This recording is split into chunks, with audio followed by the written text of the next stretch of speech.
ಬಂಧನ ವೇಳೆ ಪೊಲೀಸರ ದೌರ್ಜನ್ಯ ಆರೋಪ ಡಿಜಿಪಿಗೆ ಎಂಎಲ್ಸಿ ಸಿಟಿ ರವಿ ದೂರು ವಿಚಾರ ಡಿಜಿ ಅವರೇ ಅದಕ್ಕೆ ಉತ್ತರ ಕೊಡ್ತಾರೆ. ಗೃಹ ಸಚಿವ ಡಾಕ್ಟರ್ ಜಿ ಪರಮೇಶ್ವರ್ ಈ ಸ್ಟೇಟ್ಮೆಂಟ್ ಅನ್ನು ಕೊಟ್ಟಿದ್ದಾರೆ.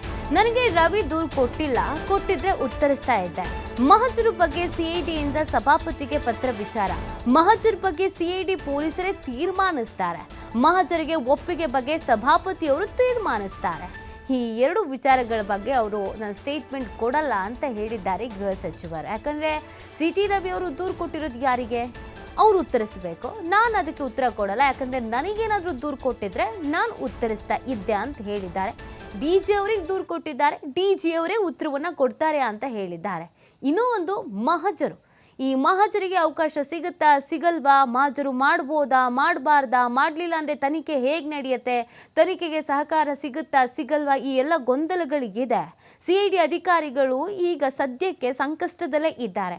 ಈ ವಿಚಾರಕ್ಕೂ ಸಂಬಂಧಪಟ್ಟಂತೆ ಗೃಹ ಸಚಿವರು ಹೇಳಿರೋದು ಇಷ್ಟೇ. ಅದು ಸಭಾಪತಿಯವರಿಗೆ ಬಿಟ್ಟಿರುವಂಥ ವಿಚಾರ. ಮಹಜರ್ ಬಗ್ಗೆ ಸಿಐಡಿ ಪೊಲೀಸರೇ ತೀರ್ಮಾನಿಸ್ತಾರೆ. ಮಹಜರ್ ಮಾಡಬೇಕಾ ಮಾಡಬಾರ್ದಾ? ಮಾಡಿದ್ರೆ ಏನಾಗತ್ತೆ, ಮಾಡದಿದ್ರೆ ಏನಾಗತ್ತೆ, ತನಿಖೆ ಹೇಗೆ ನಡೆಸೋದು, ಇದೆಲ್ಲದ್ರ ಬಗ್ಗೆ ಸಿಐಡಿ ಪೊಲೀಸರೇ ತೀರ್ಮಾನಿಸ್ತಾರೆ. ಮಹಜರ್ಗೆ ಒಪ್ಪಿಗೆ ಬಗ್ಗೆ ಸಭಾಪತಿಯವರು ತೀರ್ಮಾನಿಸ್ತಾರೆ.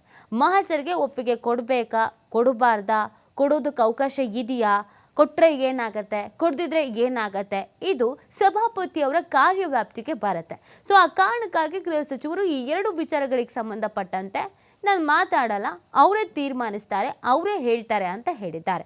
ನೋಡಿ, ಸಿಟಿ ರವಿಯವರ ವಿಚಾರದಲ್ಲಿ ಸಿಕ್ಕಾಪಟ್ಟೆ ಹೈಡ್ರಾಮಾ ಕ್ರಿಯೇಟ್ ಆಗಿತ್ತು. ಸಿಟಿ ರವಿಯವರು ಕೂಡ ಒಂದಷ್ಟು ಆರೋಪಗಳನ್ನು ಮಾಡಿದರು, ಲಕ್ಷ್ಮಿಯವರು ಕೂಡ ಒಂದಷ್ಟು ಆರೋಪಗಳನ್ನು ಮಾಡಿದರು. ಇಬ್ಬರು ಸೇರಿ ಪೊಲೀಸ್ ಇಲಾಖೆ ಮೇಲೆ ಗೂಬೆ ಕೂರಿಸೋ ಕೆಲಸವನ್ನು ಕೂಡ ಮಾಡಿದರು. ಪೊಲೀಸ್ ಇಲಾಖೆ ನನ್ನನ್ನು ತುಂಬ ಕೆಟ್ಟದಾಗಿ ನಡೆಸ್ಕೊಂಡಿದೆ ಅನ್ನೋದನ್ನು ಸಿಟಿ ರವಿಯವರು ಹೇಳಿದರು. ತನಿಖೆ ಆಗಲೇಬೇಕು ಅಂತ ಲಕ್ಷ್ಮಿ ಹೆಬ್ಬಾಳ್ಕರ್ ಹೇಳಿದರು. ತನಿಖೆನ ನಡೆಸೋದಕ್ಕೆ ಸಿಐಡಿ ಅಧಿಕಾರಿಗಳಿಗೆ ಒಂದಷ್ಟು ಸವಾಲುಗಳು ಇದೆ. ಕಾರಣ ಅದು ಸಭಾಪತಿ ಅವರ ಬೌಂಡರಿಯಲ್ಲಿ ಬರುವಂಥ ಹಿನ್ನೆಲೆಯಲ್ಲಿ.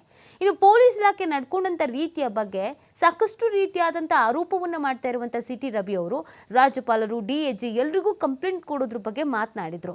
ಆದರೆ ಸರ್ಕಾರದ ಗಮನಕ್ಕೆ ತರೋದು, ಗೃಹ ಸಚಿವರ ಗಮನಕ್ಕೆ ತರೋದು, ಇದ್ಯಾವ್ದ್ರ ಬಗ್ಗೆಯೂ ಮಾತಾಡಿರಲಿಲ್ಲ. ಹಾಗಾಗಿ ಈ ವಿಚಾರಕ್ಕೆ ಗೃಹ ಸಚಿವರು ನಾನು ಮಾತಾಡಲ್ಲ ಅಂತ ಹೇಳಿದ್ದಾರೆ.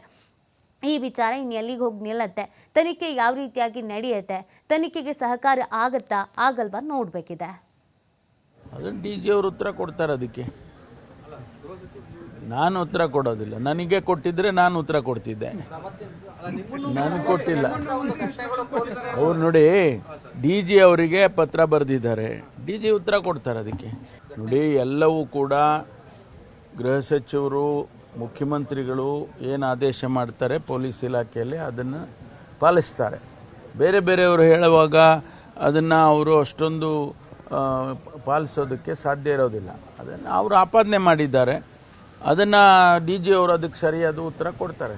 ಸಿಐಡಿನವರಿಗೆ ನಾವೀಗ ಹ್ಯಾಂಡ್ ಓವರ್ ಮಾಡಿದ್ದೀವಿ ಕೇಸಸ್ಸನ್ನು, ನೀವು ಎನ್ಕ್ವೈರಿ ಮಾಡಿ ರಿಪೋರ್ಟ್ ಕೊಡಿ ಅಂತೇಳಿ. ಅವರು ಯಾವ ರೀತಿ ಯಾವ ಮೆಥಡಾಲಜಿ ಉಪಯೋಗಿಸ್ಬೇಕು ಅದು ಅವ್ರಿಗೆ ಬಿಟ್ಟಿದ್ದು. ನೋಡೋಣ, ಸಭಾಪತಿಗಳಿಗೂ ಅವ್ರಿಗೂ ಕೂಡ ಈ ಇಶ್ಯೂ ಮುಗಿಸ್ಬೇಕು ಅನ್ನೋದು ಇರುತ್ತಲ್ವ.